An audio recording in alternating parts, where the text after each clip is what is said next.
तरुण चुग्गी से मेरा आग्रह है कि पुष्प गुच्छ देकर उनको पार्टी में उनका स्वागत करें।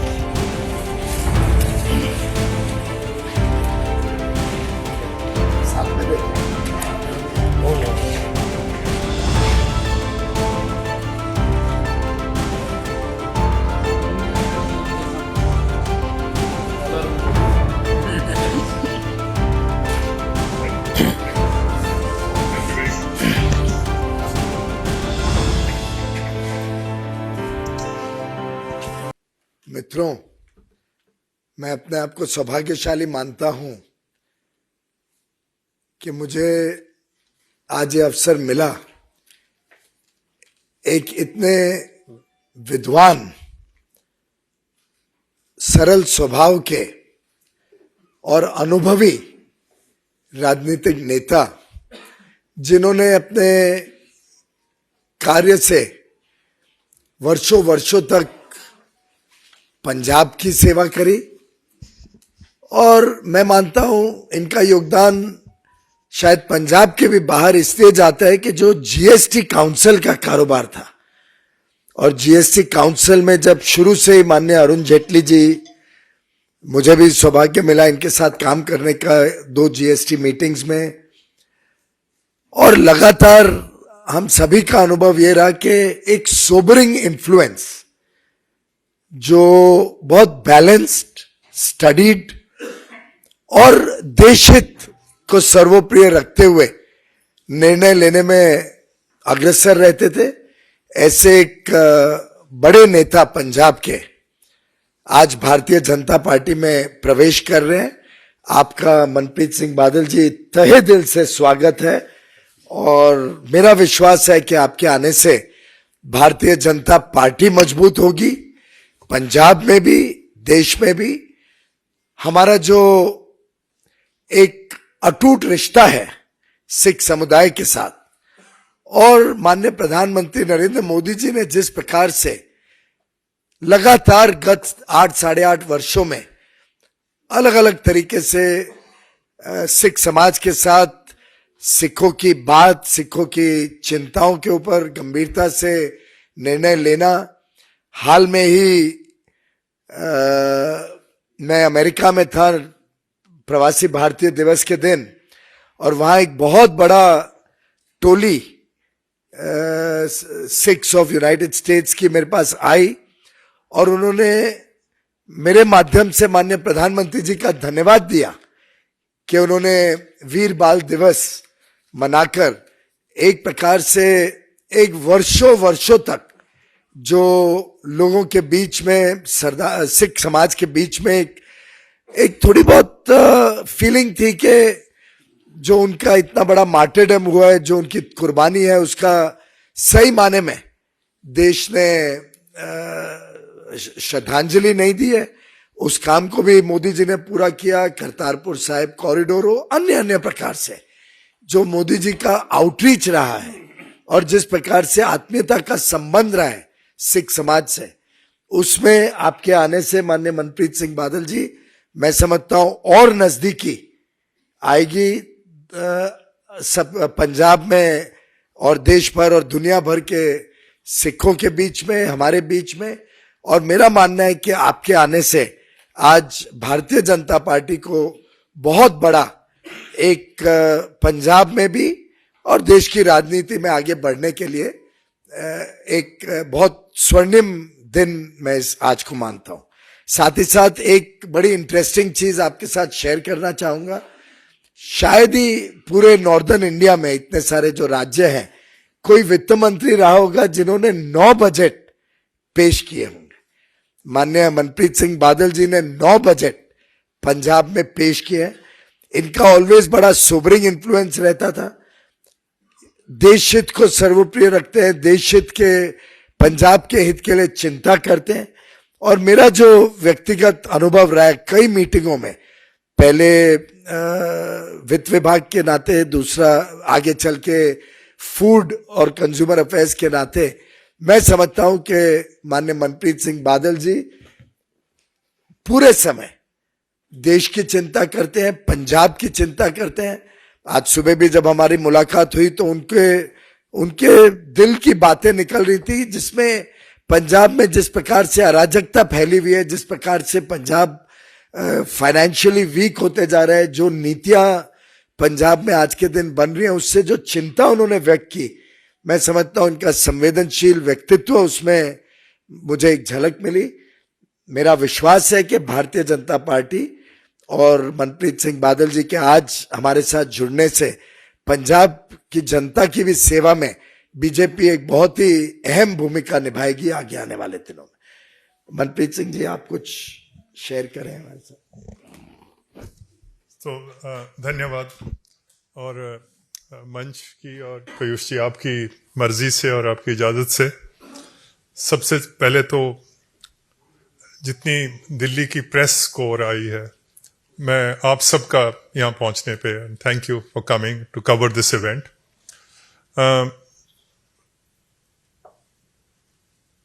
आज बैठे हैं तो सबसे मैं पीयूष जी का धन्यवाद करता हूँ। इनकी कोशिश और काविश की वजह से आज इस प्रेस ब्रीफिंग में बैठा हूँ। हमारे पंजाबी में एक कहावत है कि मैं आया बीजेपी के दफ्तर में तो साहब आपने मुझे अपने हाथों पे नहीं, आपने मुझे अपनी आंखों पे बिठा लिया। इस बात का मैं धन्यवाद करता हूँ। मुझे पीयूष जी तकरीबन 30 साल हो गुजरे हैं राजनीति में। राजनीति में बहुत कम ऐसे मौके मिले हैं जब राजनीति में किसी शेर से मुलाकात हुई हो। कुछ दिन पहले मेरी एक शेर से मुलाकात हुई और वो भारत के गृह मंत्री, और उन्होंने मुझे एक बात कही जो मेरे को दिल को छू गई। उन्होंने मुझे बोला कि पंजाब ने हिंदुस्तान के लिए 400 हमले झेले हैं। 400 मर्तबा हिंदुस्तान पे जब आक्रमण हुआ तो वो पंजाब ने बर्दाश्त किया है। हम पंजाब को अपने हाल पे नहीं छोड़ेंगे। हम पंजाब को संवारेंगे, हम इसको सुधारेंगे और पंजाब का जो वकार है उसको एक बार फिर बहाल करना है। और ये बात जो है ये मुझे छू गई। And as someone who reflects anxiously in every day on the future of Punjab, मैं फिक्रमंद रहता हूं पंजाब के हाल पे और पंजाब के आने वाले हाल पे। और ये जो पंजाब की धरती है ये शेरों को जन्म देने वाली धरती है। ये वो धरती है जिसको भगवान ने हरे खेतों और दरियाओं से ऐसे सजाया जैसे मेहंदी से किसी दुल्हन को सजाते हैं। तो फिक्र मुझे इसी बात का रहता है कि इस धरती मां को मुसीबतों ने आके घेर लिया है। वहां गुर्बत है, गरीबी है, रिश्वत है, अनपढ़ता है, नशाखोरी है। वहां पर वतन दुश्मन कार्रवाइयां हैं और इनका कोई ना कोई हल होना चाहिए। हर दूसरा खानदान पंजाब में पाकिस्तान से आके बसा हुआ है। Every second family has actually emigrated from Pakistan. और आपकी तो उम्र बहुत कम है, शायद इसको आपको दिलचस्पी भी इसकी आपको कम होगी, पर 10 लाख आदमी थे जो जब हिंदुस्तान और पाकिस्तान का विभाजन हुआ तो 10 लाख आदमी कत्ल हुआ हमारा। लाखों माएं थी हमारी जिनके सिरों से चादरें छीन ली गई। हमारी बेटियां थी जिनके सिरों से दुपट्टे नोच लिए गए। लाखों बुजुर्ग थे हमारे जिनकी जवान लाठियां थी, जो बुढ़ापे का सहारा थी, वो टूट गई। 10 लाख आदमी कत्ल हुआ। फिर जाके 15 अगस्त 1947 का सूरज चढ़ते हमने देखा था और इस उम्मीद से आए थे कि ये किसी आजाद मुल्क में जा रहे हैं, मेहनत और मोहब्बत से अपने आने वाली नस्लों का हम कोई जो भविष्य है वो बनाएंगे। तो इस बात का हमेशा हमें पंजाब वाले लोगों को ये फिक्र रहता है कि वो जो सपने थे वो सपने जो हैं वो साकार होने चाहिए। तो वैसे तो कभी आपने नहीं सुना होगा कि बुज़दिल और पंजाबी, मायूसी और पंजाबी, ये दरअसल दो जो शब्द हैं वो एक सांस में जमा नहीं हो सकते। आपने कभी नहीं सुना होगा कि ये बुज़दिल पंजाबी है या मायूस पंजाबी है। इसलिए मैं और ये जो पंजाब के अंदर हर चीज अपने आप को देश के लिए कुर्बान कर देना, ये जो क्वालिटीज हैं पंजाब के लोगों की, ये बाजारों से नहीं मिलती, हाट से खरीद के नहीं ला सकते, ये भगवान की नुसरत से मिलती हैं। तो पंजाब ने एक बहुत बड़ा योगदान दिया है इस देश के निर्माण में, पर आज भी हम देख रहे हैं कि कुछ सफ़े जो हैं हिंदुस्तान के निर्माण में अभी भी खाली पड़े हैं, कोरे पड़े हैं। और पंजाब इन सफ़ों की, इन पेजेस की रौनक बन सकता है, बशर्त इसको अच्छे आदमी, कोई लायक आदमी, कोई वतन परस्त लोग इसको चलाने के लिए आ जाएं। तो आज इसी फिक्र के साथ आज भारतीय जनता पार्टी इस आस और उम्मीद के साथ यहां शामिल हो रहे हैं कि कोई शख्सियत प्रस्त इंसान नहीं है, पर भारतीय जनता पार्टी का और प्रधानमंत्री मोदी जी का एक ट्रैक रिकॉर्ड है हिंदुस्तान के लिए। पिछले जो 8 साल गुजरे हैं, डिप्लोमेटिकली हिंदुस्तान जो है बहुत मजबूत हुआ है। रूस से भी दोस्ती रख ली, अमेरिका को भी हाथ में ले लिया, चीन को भी आंखें दिखा दी।